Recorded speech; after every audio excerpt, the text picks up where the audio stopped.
everybody. Welcome to episode 19 of the Brownie Knits podcast. I'm your host Gina, aka Brownie Knits. I'm here in my backyard. I've been wanting to podcast out here since early spring, and it just didn't seem to ever work out. But today I think it's going to. So I'm out here in our yard. I thought it would be just kind of fun to be out here, and you probably hear the birds chirping. We have a lot of birds in our backyard, so it's just really nice out here. So today, this is one of the episodes where I will show a block from the Brownie Knits 2015 block blanket along, if you're knitting along with us. I'm going to talk about block 7 in this podcast, show that to you, give you a few little instructions, nothing big in this one. It's a pretty easy one again. And then we're going to go into what's been going on in my knitting bag and around my house for a little while here the last couple weeks. So I hope you have some knitting or crochet or whatever, needlework, whatever kind of needle arts you like to do with you, so that you can join me here for a little bit. So let's go into the block.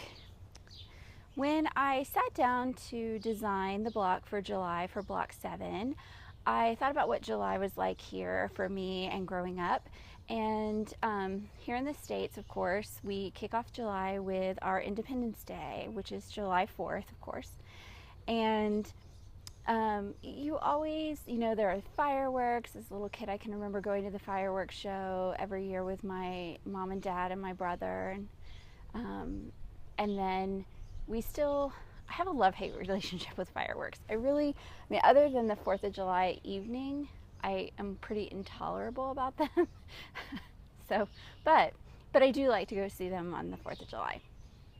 And our little community that we live in has a really nice little get-together. It's really a community get-together on the 4th. So Patrick and I only live about 1.5 miles from the park where it's held. So we will have a little grill cookout here at our house for dinner, and then we'll walk over on the trails to the park. And they have quite a large stage set up where they'll have a band playing. Last year's band was really good, so I'm hoping that they're back again this year.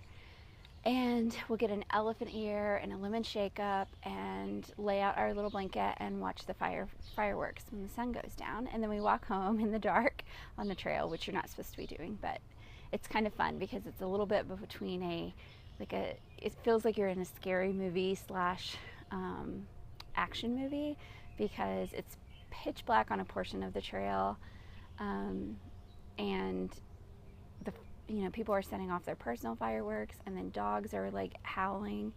So you've got a whole soundtrack on your way home. But we're not the only ones that walk the trail that night. A lot of people do. So, but anyway, so I was thinking about that, and I was thinking about how when I grew up in the country in the summer, I loved to lay out and look at the stars. So all of that influenced this block, and I sat down with my chart program and just worked out some little star motifs for you. So here's the block in the Berroco vintage. This is the mushroom colorway, and you have 2 smaller stars on the edges and then a larger star in the center, and then you're repeating this pattern repeat up. So the things to know about this one: it is both written out and charted in the block pattern. It's only knits and purls, so it's very simple to follow. It knits up very fast. I think a lot of you are going to find that it knits up very quickly, like block 2. A lot of people felt like the petal block knitted up fast. This one will do the same for you. There's really not a whole lot to say about it other than just, read your directions carefully so that you don't miss where the purl bumps are and are not, because there are some that have little respites in between the rows so that it actually does show the motif. I struggled with, was it okay, since a lot of people who are making the block are outside of the US, was it okay to have a star for the stars and stripes? And I settled on, this really is reminiscent of, to me at least, of the Union Jack, and then all the countries that have that replicated in their flags. And I also think that, you know, you could think of them as snowflakes if you wanted to. So I kind of justify that they would fit in everybody's blanket for those reasons. So anyway, there it is. And I'm going to show it to you this is in Dream in Color, in the Lipstick Lava colorway. I thought red was appropriate for the Stars and Stripes theme here. So that's the block. It's up for free until the end of January 2016. It's on BrownieKnits.com. It's also in Ravelry. If in Ravelry you've already downloaded the pattern before, Ravelry, the database doesn't like you to have multiple files within a record. And I didn't know that at the beginning, because when you have just 3 or 4, it's fine. But at least on my Mac, when I got past that, I couldn't scroll. So if you already have the pattern in your Ravelry database and you can't see all of the blocks that are in there, you actually have to remove all of those from your library and then add them back. That can be a real pain. So you can also just go to BrownieKnits.com and click on the blocks to download them from there. So, all right, I hope you guys enjoy that block. Like I said, I kept that one easy. Next month in August, we are going to, around here, that means you're going back to school. So I thought it would be appropriate to put in a technique in that block that some people probably have not tried, so we can learn something new. So that's what August holds in store for you. Okay, so that's the block, and then I thought I'd go into what I've been working on, what's been going on. So in the summer around here, that means a lot of family time, a lot of friend time, a lot of activity. I often feel like once we hit like November through February, even March to a certain extent, you just kind of hibernate a little bit other than going out for Thanksgiving and Christmas. You just kind of hunker down and don't really do all that much. And then in the summer, it's just like this whirlwind of activity for everybody. So we went down to my little nephew's birthday party and saw a lot of my family, my close family, and then some of my extended family. And then the next day was Father's Day, and so we went down and had lunch with my brother. My dad actually lives on the East Coast, so we weren't able to see him. So we had lunch with him and then brought my nephew home with us. And so I had him from Sunday night until Saturday around lunchtime. And his birthday happened to be, his 5th birthday was while he was with us. He was actually born on my anniversary, my wedding anniversary. So we did so many things throughout the week. And I'll put some of those pictures at the end of this podcast so that you can see some of the fun things that we did. But on our anniversary / birthday day, Patrick actually took off from work and we went to a movie, and then we went out to lunch, and then we went to an arcade, and we went putt-putt golfing. So yeah, it was just a lot of fun that day. We ended up with having birthday cupcakes and then just kind of collapsing. And then as soon as they left, we had about not even 24 hours, and then my sister-in-law, my husband's sister, came with her 2 children up for a visit. She is living in Alabama now, and so they were up for a visit, and we hosted them for a few days and an evening. So yesterday I slept. I just didn't make myself do anything. I was trying to recover. I think like when you aren't used to having children around or having a lot of people around, it can be so tiring, and plus we were really busy. Like I had a lot of activities planned for the kids and Raleigh specifically. So, but I am convinced now that a mom who knits came up with the idea of knitting in the round, because that was pretty much the only thing I could actually work on. I have a couple other projects going that I did work on before and after the kids were here. But hang on a second, Kiki wants to come up. Come here.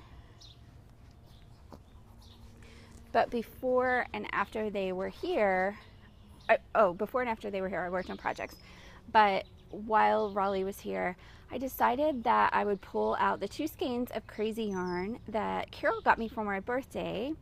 And she also gave me a free pattern that goes with the wool, and I'm sure a lot of you have seen it. It's the crazy yarn cow pattern. And I cannot find the page that she gave me anywhere. So I just cast it on 100 stitches and joined it in the round and just knitted until both balls were gone. I didn't do a provisional cast on or anything. I just did a normal one, and then I did the mattress seam to seam it together because I couldn't even be bothered with doing a provisional. Like, my brain couldn't even go there. So I just cast it on. This was my first skein. So it changes color. If you're unfamiliar with the crazy yarn, it's actually their millins made into a yarn. So it changes slowly. And then this is where the second ball started with this pink and gray. And then it goes around, and then we're back. So, and then I just seam that together, and that will go behind me. Oh, somebody just started mowing. I hope that you guys don't hear that too much on here. So, and I just, because I only had 2 skeins, I just did it to however long it would go, and then put it together, and I'm pretty happy with how it turned out. So I think that'll be, I could wear this either with a sweater or with a coat. And I think it'll actually be good for the fall as well, because just when you need that little extra touch.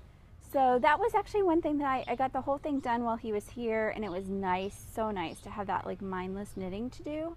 But I was really happy with it, and you can get kind of different, you know, looks with it depending on which colors you have displaying in the front. I'll probably keep my seam in the back since I was so lazy. I was lazy with this, but I was not lazy the rest of the week. Like they keep you going, don't they? Like, just constantly. So what else did I have going on? Oh, so I was going to show you a few things that we did. One of the things that I did with Raleigh, I wanted to just kind of do different things with him that he might not do on a daily basis. So we went to my local nursery, and I had him pick out a pot and a flower, and then we came home and played in the dirt that way and potted the flower. Kennedy's going to jump up on the table, I think. So this is what he picked out. So you can kind of guess what his favorite color is. The same as his auntie's. So yeah, everything was red anytime we did anything. We went to the library, and they had a superhero party, which was really cute. And they made capes, and he wanted a red cape, of course. And then he was like, Spider-Man. He was dressed as Spider-Man. Spider-Man doesn't wear a cape, but we had to pretend that day. They also wrote out their name on their cape in Kryptonian, which was kind of fun, especially for the kids who were a little older and able to understand that. And they had a bunch of activities for them to make and takes, and they got to play with other kids who were dressed up in costume. There's a funny interaction between my nephew, who was Spider-Man, another little boy who was Spider-Man, and then a little boy who was dressed as Iron Man. And it was so funny. Like, they were completely in character. The Iron Man walked up and put his hand out like Iron Man, and both Spider-Man like went back at him, and it was really cute. But it was really cute to see them interacting, and they had a little mat where they could lay down, and it looked like they were flying above the cityscape with clouds above them. So I'll put that at the end of this podcast. It was really super cute, and just a great idea. So if you're somebody who does some coordination at your local library for children or something like that, it was a huge success. The kids absolutely loved it. So we went to the library and did that one day. We did the pot with the plant. And then one day we painted a birdhouse. So he used different colors for all the different sides. And I just had him use finger paints because I didn't want to expose him to any strong paints and stuff that I have. So my husband's actually going to put sealant on this so that when it rains it doesn't just all wash away. And we have a bunch of birdhouses in my backyard. I think we have like 8 or 9. And he was amazed with all the birds that live in our yard. So we're going to seal that in and then put that on one of the posts when he comes up. So that'll be a fun thing to do. And of course, you can't come and spend a week with Aunt Gina without having some kind of yarn involved, right? So I got out the Kool-Aid packets that I had left over from yarn dyeing from years ago, and I had a skein of Knit Picks Bear worsted, and we did a little, unintentionally, a little learning about mixing colors because I totally forgot to wet the yarn before I started having him pour the Kool-Aid on. And of course you need, if you don't wet the yarn before you do that, it just beads up and rejects it basically. So right away I was like, ugh, I totally forgot to do that. So I had to wet it, and then he mixed the blue and red together. Instead of having a red and a blue skein of yarn, he mixed them together to get purple. So it actually ended up, I think I actually probably like it more. And he did have enough blue left over where after he had mixed the colors to be purple, that some of the blue, like you can see, there's little hints of blue that came up. And there's a little bit of white here and there, and like this lovely gray color that kind of formed. So yeah, so we dyed that up, and I actually baked it in the oven in like a little Pyrex glass dish for, I think I had it at 325 for like 20 to 25 minutes till the water was clear. The water was just clear, and then you can take it out. So I'm going to knit up either a cowl or a hat for myself out of the yarn that Raleigh dyed for me. So that was really fun to do and very easy. So if you're looking for a fun project to do with a child, that was really a lot of fun. And I thought about having him, when he comes back up to visit, doing it with him again, but having him dye just using red, because he loves red so much, and then making him like socks and a hat or something out of the yarn. So yeah, so that was a lot of fun, and we did all kinds of other things, but I won't bore you with those. I did get a little bit of knitting done. Right before he came up, we went to a yarn shop, and no, I'm not going to buy any yarn except for hat yarn for the designs. And then I found this, and you guys have probably seen these. These are from Entwined, and I had not been up on the Knit Pick site to see them. So when I saw them in my local yarn shop, that was the first time I had noticed the Entwined cosmetic case, and that's actually a hamper that I just held up. They have the hamper, cosmetic cases, coffee cups, different things. So when I went online when I got home after I'd purchased the hamper to learn a little bit more about it, I found that they sell all of them on Knit Picks. Who knew? I didn't know. But I'm kind of glad that I saw it in person first, because it's a very small hamper. So it's actually going to be my yarn basket for my design projects. So I'm not sure you'd have to be doing laundry all the time if you only use this as your hamper. But it's really cute with the motif that of the cables and the stitches. So, and it was really a great price too. I think it was $30 or something, which it's a very heavy canvas. It's not going to get damaged or pull apart or anything. And it holds a ton of yarn. So if you're looking for a new knitting basket slash bag, that would be a great one. So, and then I knitted on this a ton. And this is my True Friend sweater, which is a pattern from Veera Valimaki. I don't know, I'll put your name there, Veera, I'm sorry. But I showed this in the last podcast, and I'm using Madelinetosh Tosh Merino light, right? And it's Dahlia and Smokestack are the colors. And you do your neckline first, and then you do your front and back bibs, I'm calling them. And then you pick up around and you do your stripe pattern. And like, for instance, this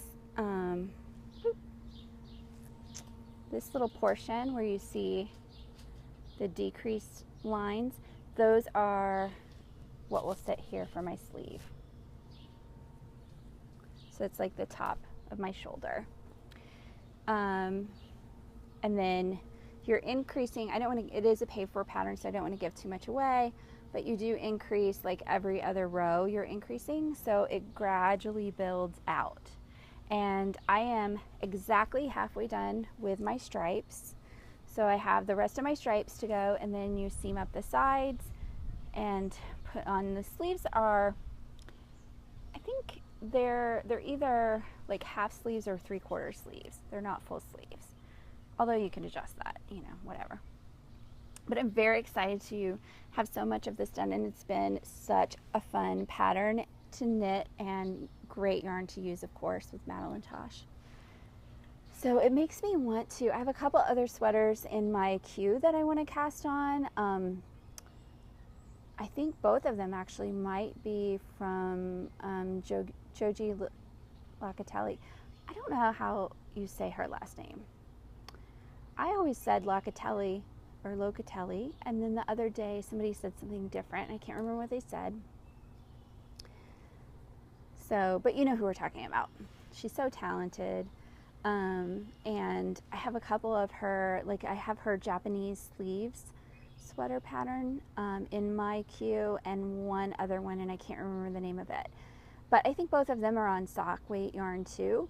And I thought, well, we'll see how this sweater goes. And if I get really sick of using sock yarn to make a sweater on, this one actually says to use a size 4 needle as your large needle, and I had to drop to a 3 because I'm a little loose. And I thought, if we'll see how sick I get working on sock yarn for a sweater on 3s before I start casting on other sweaters. But I'm not getting sick of it at all. It's really fun. So I'm thinking that, yeah, after this sweater is done, maybe I'll get the materials I need to start the next sweater and maybe have a sweater going all the time or something. So yeah, that's really fun. And now that I'm to that portion, it's just stockinette because you're working in the round, and your increases are pretty, you memorize them pretty fast. And yeah, so you're just going. Now you gradually build up to hundreds upon hundreds of stitches. But again, it's just stockinette, so you can just go until you hit a marker and do your thing and then keep going. So it's been a lot of fun to work on. And I also made some progress on my crocheted socks, and I have not touched these in a little while. Okay, so in my previous podcast I said that my gauge, even though I had dropped my needle, my gauge was showing tighter, dropped my hook, and my gauge was tighter than what the pattern called for, it still felt big to me. But I was going to go with it. I didn't go with it. I ripped it out. So this is the old sock, part of the old sock. And then here is the new one. And you can see it's a lot thinner. So what I did, instead of using an F hook for my body of the sock, I'm using an E. No, sorry. E. Yeah. I'm using an E. So I dropped my hook size. So I'll use a D for my rib at the top of the sock. And I also had previously been making the medium size sock because when I measured the circumference of my foot, it was closest to that one. I actually dropped it to the smallest size, and I'm liking that a lot better. Now, it did change what the yarn's doing, of course, because it tightened it a bit. So instead of this like swirl pattern, it's a little more in line, like stair-stepped. But then you actually increase up here when you get to the portion of your foot where it's starting to slope up to go into your leg. You increase. So I probably didn't choose the greatest yarn if I didn't want the patterning in the yarn colors to change. But whatever, I'm fine with it. They're my socks, so it's fine. So I've done that, and now I am to the heel. So I'm getting ready to make the heel right now. And this pattern is the Ultimate Crochet pattern for socks that is free. And I will put up the link here with the pattern designer's name too. And I'm using yarn that was dyed for me for my birthday. I'm still calling it Raspberry Swirl because it still swirls a bit. So those are the projects that I have completed and made some progress on. Hopefully by the next time I talk to you guys, I'll have the socks done. And I am doing, you know, anybody who wants to join along on the crocheted socks, there is a thread on the Brownie Knits Ravelry group board to join in the discussion about crocheted socks. And because this is my first pair, so it's kind of fun to challenge yourself and try something new, right?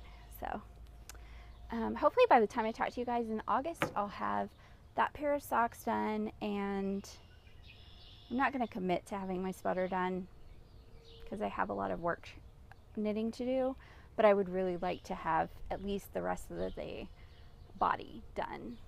I think that's doable.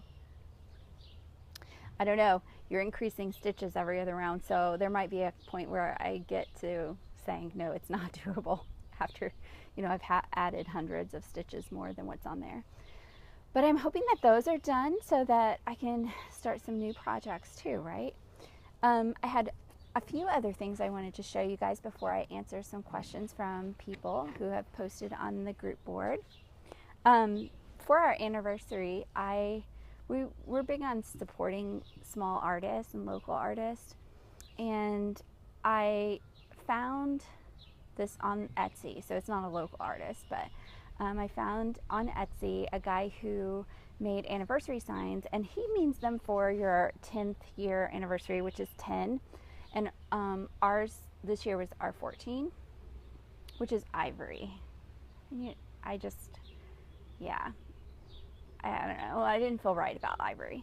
So, but we've tried throughout to kind of honor like the traditional anniversary gifts every year.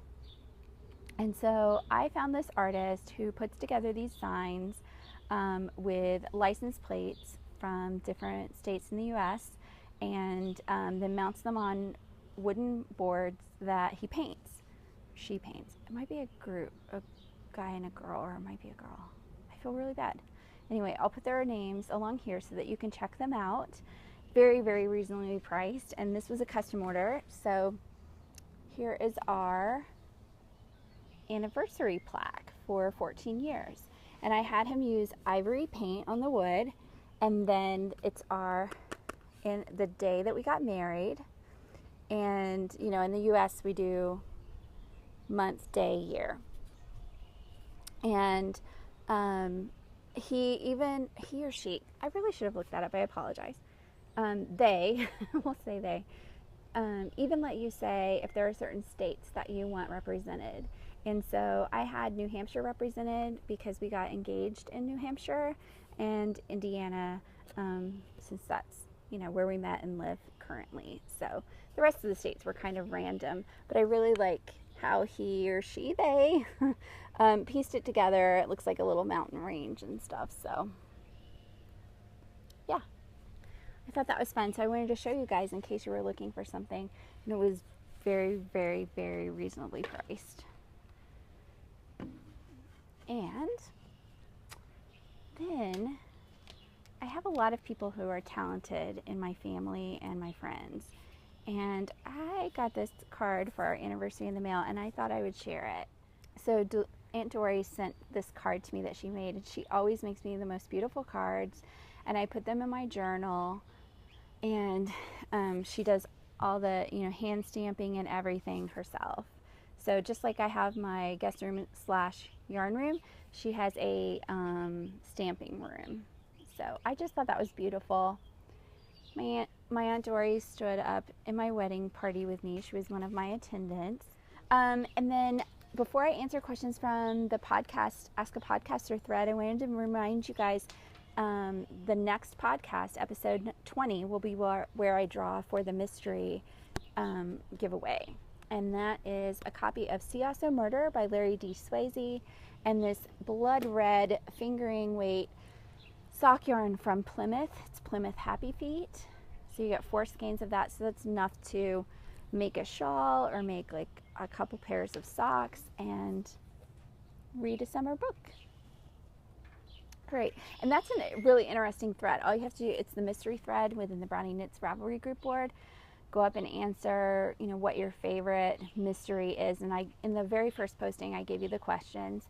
So if you haven't registered, go up and answer one or all of the questions. If you have registered, you still might check back and read through the answers to get some recommendations for things. We're definitely a Agatha Christie based fan base in our group, but there are other books and TV shows and movies and mystery knit-alongs and crochet-alongs that are listed up there that you might find interesting to see. Okay, so in our previous giveaway, we did an Ask the Podcaster thread, and I've been answering 2 to 3 of those questions per episode. So here we go for this episode. This question comes from WonderGA, and that is Vicky in Wisconsin. And she says, I'm wondering if you ever use yarns that are in the less expensive category. Since I'm a beginner in knitting, I'm not quite confident enough to use the fine yarns and spend the money on a small learning project.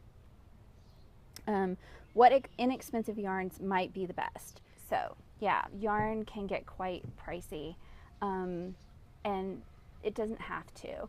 There are a lot of good quality yarns for a lower price point. I of course like Berroco Vintage quite a bit. I tend to stick to their worsted weight, and I think that retails for 8 or 9, probably 9 a ball or skein. It comes in skein hanks, which is not too bad, but you can get good quality yarns for even less than that. One of the ones that I used to use all the time when I would teach beginning knitting was Plymouth's Encore line. They have Encore worsted. They used to have Encore Mega. I think that was discontinued and brought back, I think. And then they have, I think they have a DK weight. They may even have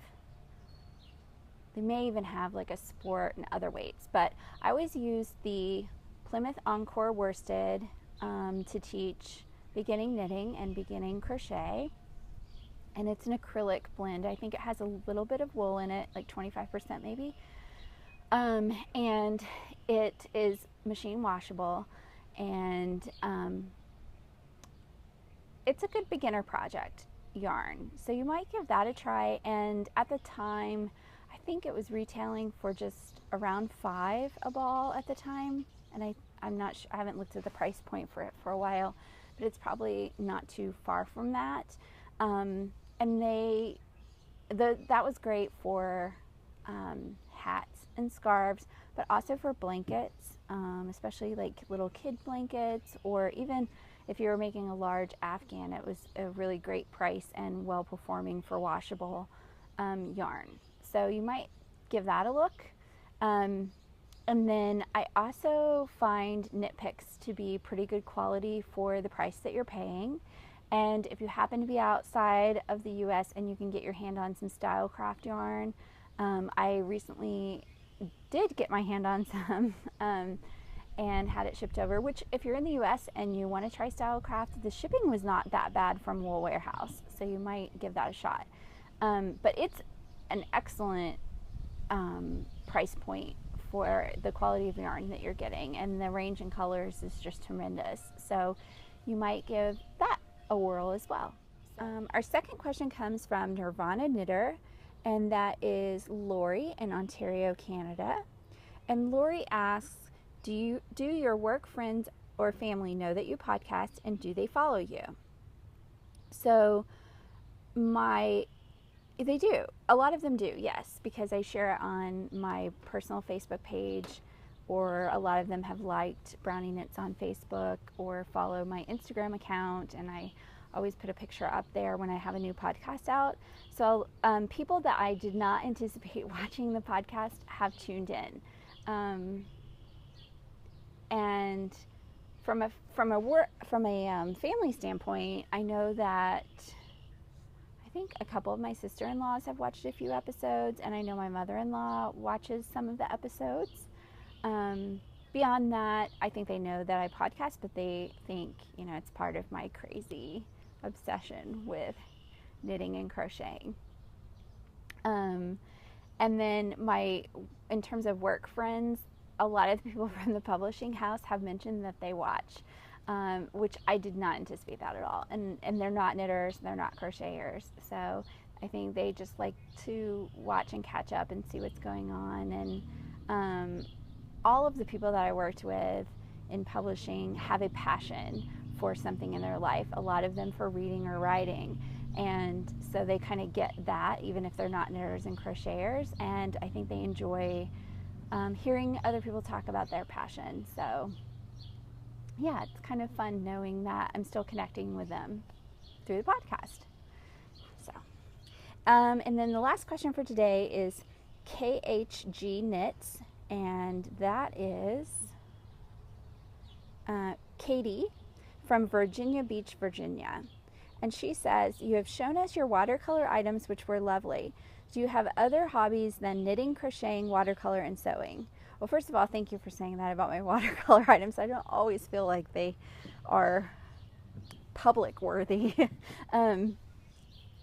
In terms of other hobbies, I actually cross stitch, and I haven't picked up, a long time ago in one of the earlier podcasts, I showed like a sheep cross stitch, that project that I had started, and I haven't worked on it in ages. So I'm hoping to get back to that pretty soon because I miss not cross stitching. Cross stitching is something that I could go a long time not doing, and then I'll do a bunch of it, and then then I'm not again for a long time. So I do that, and then I also read quite a bit. I've always been a reader my whole life. When I was a kid, that was my main hobby. I just read ferociously, which led to going into journalism and publishing. And I still love to read, so I would consider that another hobby. And I would also consider watching college basketball hobby, because I get pretty obsessed with that from November until April every year. So I think I have to call that a hobby because it is pretty obsessive. So yeah, those are the things that I do. So I hope that you found something of interest to you in this podcast episode. If you have any questions about the block, feel free to go up to the Ravelry group and let me know. And there are also, I always put up a thread in the Ravelry group with the notes, the show notes for each episode, and open up a chat thread. So feel free to chat about this episode. I'd love to hear what kind of hobbies you guys have outside of knitting and crocheting, or hear what is inspiring you right now. What are you working on? What are you listening to? What are you reading? What are you watching? What new things have you seen in the yarn and needle industry that excite you? Yeah, I'd just love to hear from you guys. So I'm still pretty tired. So I think I'm gonna spend the rest of today getting this podcast episode edited for you guys, and maybe cast on a new project and take it easy because we're gonna have, I think we're gonna have more company this weekend, and then we're having a party the following weekend. So I need to use the weekdays to catch up from my weekends. Okay, so I'm gonna end this episode with some photos of my time with my little nephew, and I hope that you enjoy. All right, happy knitting and crocheting. Bye-bye.